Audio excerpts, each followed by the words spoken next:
வாய்ப்பில்லை ராஜா. அரசனை நம்பி புருஷனை கைவிட்ட கதை என்று அந்த காலத்தில் பேசுவார்கள்.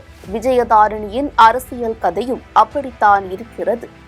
கவிமணி தேசிக விநாயகம் பிள்ளையின் கொள்ளு பேத்தியான விஜயதாரணி குமரி மாவட்டம் விளவங்கோடு தொகுதியில் 3 முறை காங்கிரஸ் எம்எல்ஏவாக தேர்ந்தெடுக்கப்பட்டவர். கட்சியில் மாநில தலைவர் பதவி கேட்டும் நாடாளுமன்ற தேர்தலில் போட்டியிட இடம் கேட்டும் போராடி வந்த நிலையில் காங்கிரஸ் மேலிடம் இதற்கு மறுத்ததால் திடீரென பாரதிய ஜனதா கட்சிக்கு தாவ முடிவெடுத்தார். இதனையடுத்து டெல்லி சென்ற அவர் மத்திய அமைச்சர் எல் முருகன் முன்னிலையில் பாரதிய ஜனதா கட்சியில் இணைந்தார்.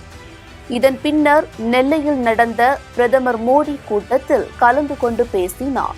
அப்பொழுது பிரதமர் மோடியை அளவுக்கு அதிகமாகவே புகழ்ந்து தள்ளினார். பாரத பிரதமர் நாட்டையே வழிநடத்தக்கூடியவர், நமக்கெல்லாம் வழிகாட்டி மட்டுமல்ல, உலக நாடுகளுக்கே வழிகாட்டக்கூடிய மிகப்பெரிய மகானாக இன்றைக்கு திகழ்ந்து கொண்டிருக்கிறார். அவர் இந்த நாட்டை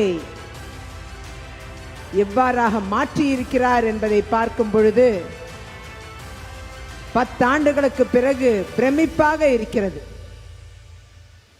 அதன் ஒரு வெளிப்பாடுதான் இன்றைக்கு என்னை போன்றவர்கள் கவர்ந்தெழுக்கப்பட்டு இன்றைக்கு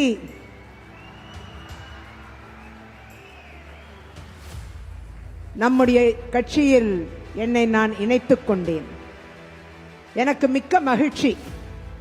எனக்கு வேறு ஒரு இடத்தில் இருப்பது போல எந்த உணர்வும் இல்லவே இல்லை.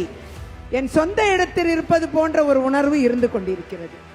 இந்த நிலையில் ஏண்டா காங்கிரஸ் கட்சியை விட்டு வந்தோம் என விஜயதாரணி மனவேதனையில் இருப்பதாக தெரிகிறது.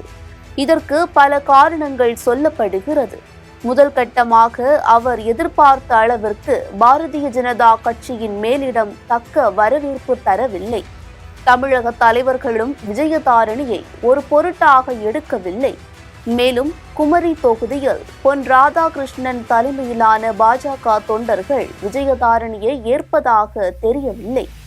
தனக்கு பாரதிய ஜனதா கட்சி சார்பில் கன்னியாகுமரி தொகுதி ஒதுக்கப்பட்டு தேர்தலில் போட்டியிடலாம் என்று கருதியிருந்தார் விஜயதாரணி.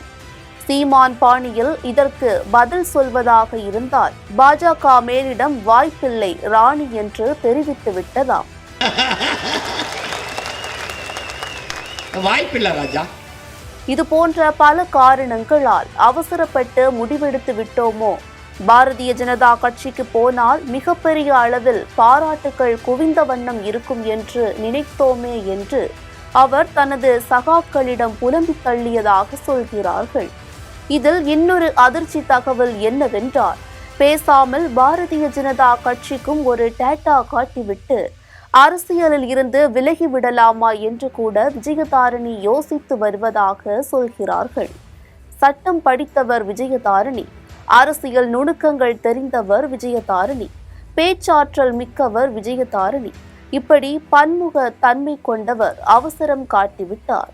அவர் பொறுமையாக இருந்திருந்தால் காங்கிரஸ் கட்சியில் முக்கிய பதவி தரப்பட்டிருக்கும் என்கிறார்கள் அரசியல் பார்வையாளர்கள். இது குறித்து காங்கிரஸ் கட்சியின் புதிய தலைவர் செல்வ பெருந்தகை விஜயதாரணியை தொலைபேசியில் தொடர்பு கொண்டு எவ்வளவோ கெஞ்சி இருக்கிறார், உங்களுக்கு குமரி நாடாளுமன்ற தொகுதி தவிர வேறு முக்கிய பதவிகள் தருவதற்கு நான் ஏற்பாடு செய்கிறேன், பாரதிய ஜனதா கட்சிக்கு பல்டி அடிக்க வேண்டாம் என்றெல்லாம் அவர் போராடி பார்த்தும் பலன் ஏதும் இல்லை. இந்நிலையில் விஜயதாரணி மீண்டும் பாஜகவில் இருந்து விலகினார் என்ற தலைப்பு செய்தி எப்போது வேண்டுமானாலும் வெளிவரலாம் என்ற நிலை ஏற்பட்டுள்ளது என்பது குறிப்பிடத்தக்கது.